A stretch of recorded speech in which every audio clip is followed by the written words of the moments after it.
that we learned in the last class. Turn this down a little bit. That's up. Let's go down. All right. So, the horizontal slides, if you recall, we're on this horizontal plane. They're staying flat. We're not bending our knees any further than our soft bend. To slide, pushing the hips to one side and then the other. So, with this in mind, to make a circle, we are going to, I still feel like this is loud. I'm sorry. So, to make this a circle, we're going to think about making a diamond first and then smoothing it out. The diamond on its own can be its own movement as well. I just like to use it to build up to the circle. So, we have our sides of the circle. We have front and back.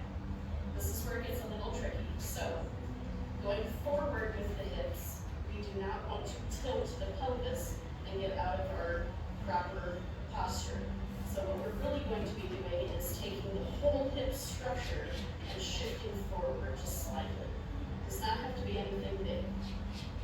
From the back, it's going to be similar. And again, be careful that you're not doing anything weird with your back. We just want to take the whole hip structure and shift back. So we have forward and back.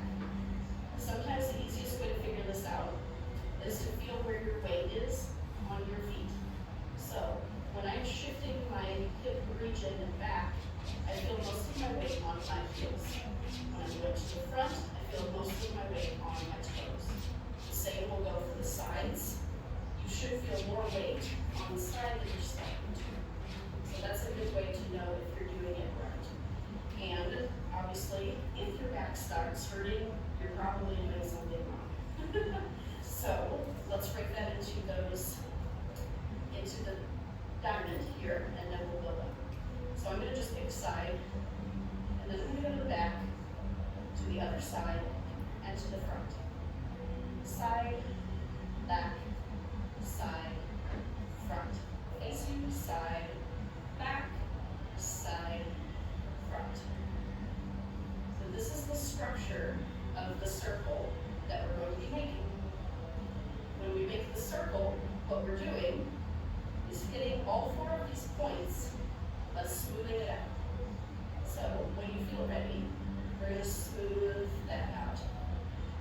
So you are gradually coming back to that point, gradually coming forward to that point.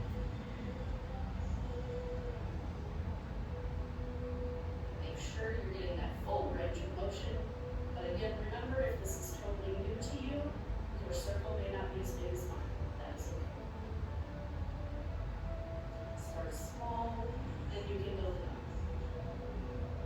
If you notice you're kind of wobbling on your feet at all, you can check that posture as well, and you can maybe you need to adjust there, right? I find I want to be a little bit wider usually for me. But you do want to avoid, if you step further apart, is getting so far apart that you do this.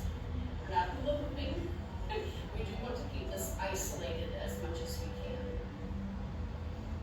So, here's our circle. And we're going to think about doing the other direction. So I'm going to stop it right here. We're going to do that slide. Go to the back, side, front. So here's your 4 points of the circle.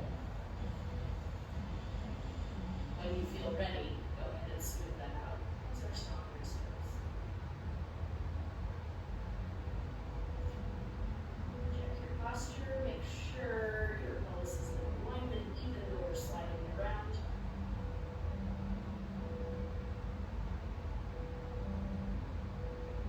If your arms are distracting, let them go.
think about the entire hip structure doing that movement.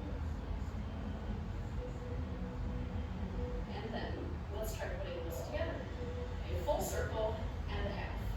This makes a very interesting pattern. Alright, so we're going to pick whichever side you want. I'm going to start over here, and I'm going to do a full circle, coming back to that same point, and then a half, and stop. Then we're going to do it the other way. So a full circle, coming back to where we just started, and a half.